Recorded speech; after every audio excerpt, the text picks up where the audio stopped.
Hi students, welcome to my YouTube channel. मेरा नाम है वीरेंद्र और क्लास 10th मैथमेटिक्स का जो चैप्टर 1 रियल नंबर है, इसका एग्जाम्पल 5 इस वीडियो में हम लोग सॉल्व करेंगे।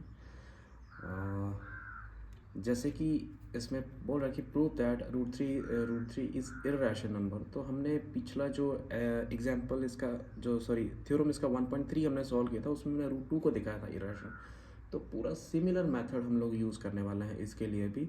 तो जिसने वो वीडियो देखा है मेरा पिछला, तो ये उसने रूट 3 को जरूर सॉल्व किया होगा। लेकिन अगर किसी को कुछ थोड़ा सा भी डाउट उसमें लगा है तो यहाँ पे हम लोग वो क्लियर कर देंगे। तो चलते हैं, इसको प्रूव करते हैं अभी। तो इसमें मान के चलेंगे हम लोग कि ये क्या है, ये एक रैशनल नंबर है। तो let us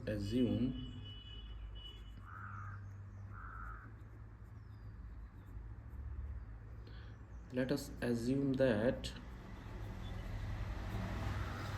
root 3 is rational.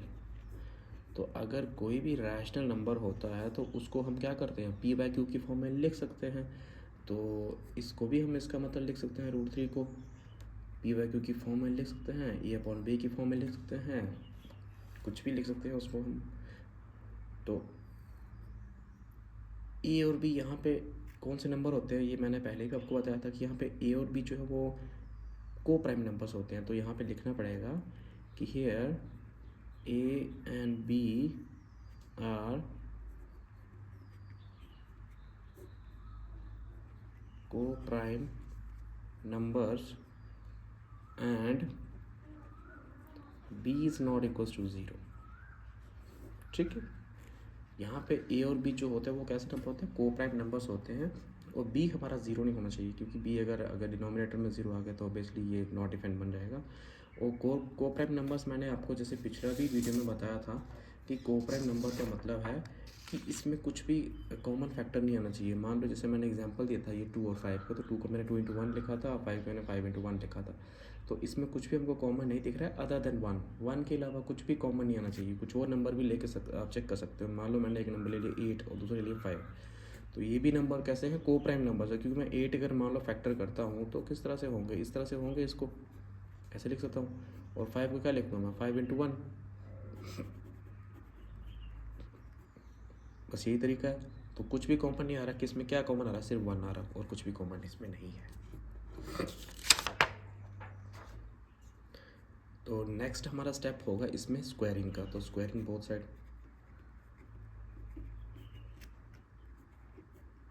ठीक है। तो जैसे हम लोग अंडर रूट 3 इसके ऊपर भी स्क्वायर लगा देंगे और साथ में ए अपॉन बी है इसके ऊपर भी क्या लगा देंगे, स्क्वायर। स्क्वायर के साथ रूट कैंसिल हो जाएगा, हमारा यहाँ पे आएगा 3 equals to a square upon b square. Same type के क्वेश्चन ये सभी रूट 7 के लिए भी पूछ सकता है, रूट 5 के लिए भी। जैसे ही फर्स्ट क्वेश्चन है एक्सरसाइज का, इसका वो रूट 5 को दिखाना है। सिमिलर मेथड, बस एक क्वेश्चन को समझ लो, बाकी सारे क्वेश्चन आप लोग इसको ख़त्म कर दोगे।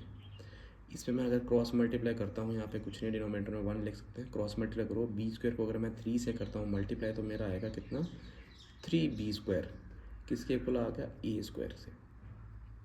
अगर मैं यहाँ से बी स्क्वायर की वैल्यू निकालता हूँ तो क्या आएगा, ए स्क्वायर बाय 3।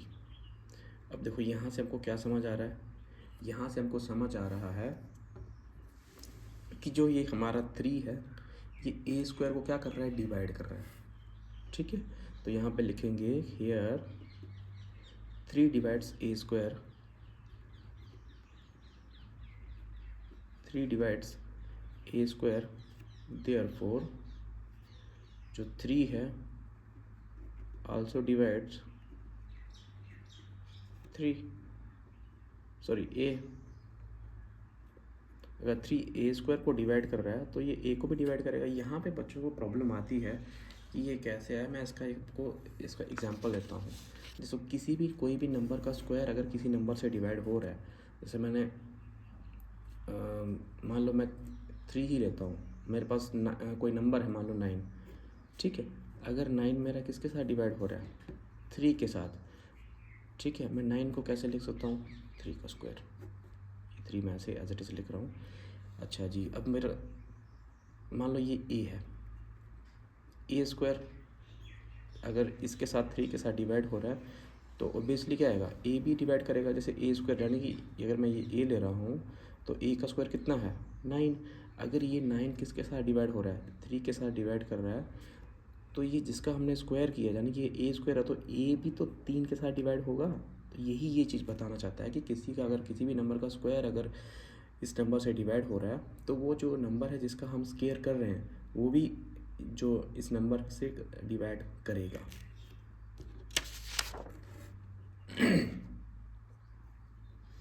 तो अगर इस तरह से अगर ये बात है तो मैं बोल सकता हूँ कि वी कैन देन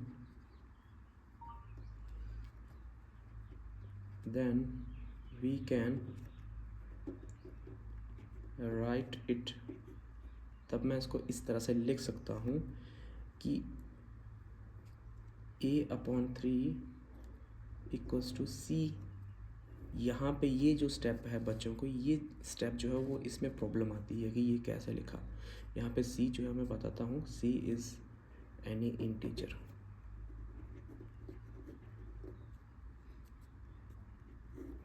ठीक है, सी यहाँ पे कोई भी इंटीजर है। ये मैंने किस तरह से लिखा है मैं बता रहा हूँ आपको। जैसे हमने बोला कि 3 अगर ए स्क्वायर के साथ डिवाइड कर रहा था तो 3 ए को भी डिवाइड करेगा। तो जब 3 ए को डिवाइड करेगा तो कुछ ना कुछ तो रिजल्ट आएगा ना उसका, तो वही रिजल्ट को मैंने सी लिख दिया। सी यानी कि कोई भी इंटीजर, कुछ भी पॉजिटिव नेगेटिव कोई भी नंबर आ सकता है, इज एनी इंटीजर। तो यहाँ से अगर मैं क्रॉस मल्टीप्लाई करता हूँ तो और मैं उसको क्या कर सकता हूँ, ए को मैं यहाँ कुछ नहीं तो 1 होगा, ए को मैं 1 से मल्टीप्लाई करता हूँ तो मेरे पास आएगा ए, और 3 को अगर सी से करता हूँ तो कितना आएगा, ए को अगर मैं 1 से डिवाइड करता हूँ सॉरी मल्टीप्लाई करता हूँ तो ए आएगा, और 3 को मैं सी से अगर मल्टीप्लाई करता हूँ तो कितना आएगा 3c। तो कभी कभी क्या करते हैं कि डायरेक्ट इसको टीचर करवा देते हैं कि put a equals to 3c, तो वो बच्चों को समझ नहीं आती कि क्यों किया हमने पुट। तो यही कहानी है कि अगर 3 अगर a को डिवाइड कर रहा है तो कुछ ना कुछ तो रिजल्ट देगा, वही रिजल्ट को हम लोग c मान के चलते हैं। ठीक है, तो क्रॉस मल्टीप्लाई करें a इक्वल्स टू 3c, हमारी वैल्यू आ गई। तो इस वैल्यू को हम लोग ये जो मैं इसको मैं फर्स्ट इक्वेशन लेता हूँ तो इस इक्वेशन में डाल देंगे। ठीक है, a इक्वल्स टू 3c को, तो put the value of a in equation first, यहाँ पे ये हम लोग लिखेंगे।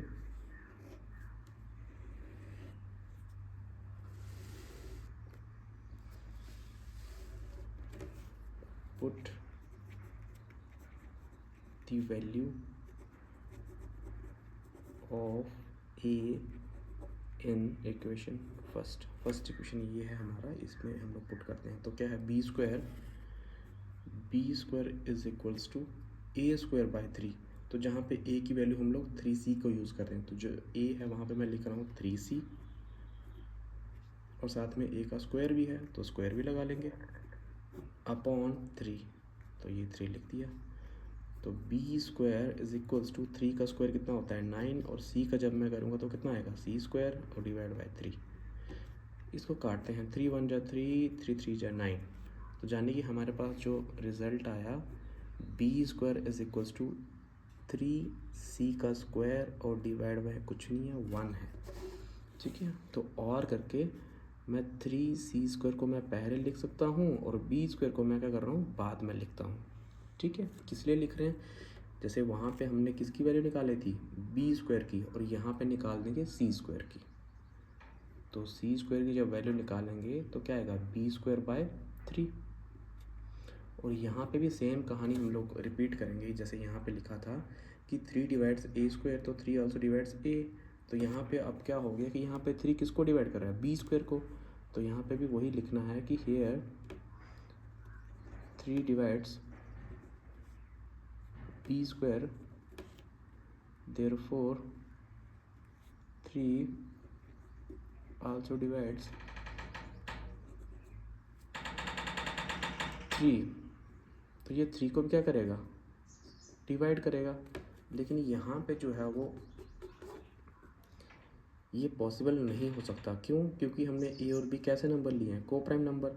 और यहाँ पे अगर मान लो ए अगर किसी नंबर को डिवाइड कर रहा है, जैसे ए अगर 3 को डिवाइड कर रहा है, ए अगर 3 को डिवाइड कर रहा है, और बी भी अगर 3 को डिवाइड कर रहा है, तो ए और बी तो को प्राइम नंबर है, तो ये तो कर ही नहीं सकते ना, इनमें तो कुछ कॉमन आ ही नहीं सकता। हमने जैसे पहले भी बताया था आपको कि ए और बी तो इस तरह के नंबर हैं, इनमें तो कुछ कॉमन ही नहीं है, 1 के अलावा कुछ भी कॉमन नहीं है। लेकिन यहाँ पे तो क्या कॉमन आ रहा है इसमें, इनमें तो कॉमन 3 आ रहा है, क्योंकि ए भी 3 से डिवाइड हो रहा है, बी भी 3 से डिवाइड हो रहा है, तो 3 कॉमन इसमें दिखाई दे रहा है हमको, तो इसलिए हम बोल सकते हैं कि ये तो हो ही नहीं सकता पॉसिबल। तो यहाँ पे लिखेंगे कि यहाँ पे हो क्या रहा है, हेयर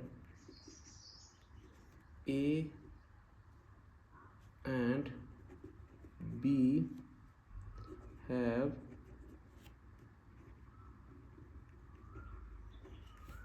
कॉमन फैक्टर 3। ठीक है, यहाँ पे ए और बी का तो कॉमन फैक्टर क्या है, 3 है, बट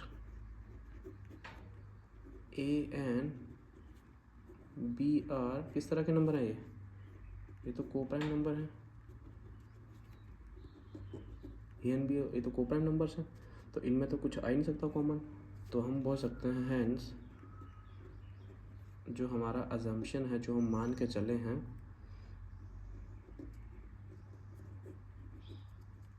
वो तो गलत प्रूफ हो गया।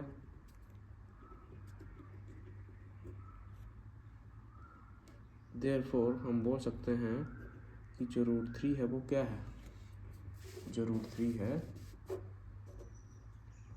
Is rational, sorry irrational, √3 is irrational.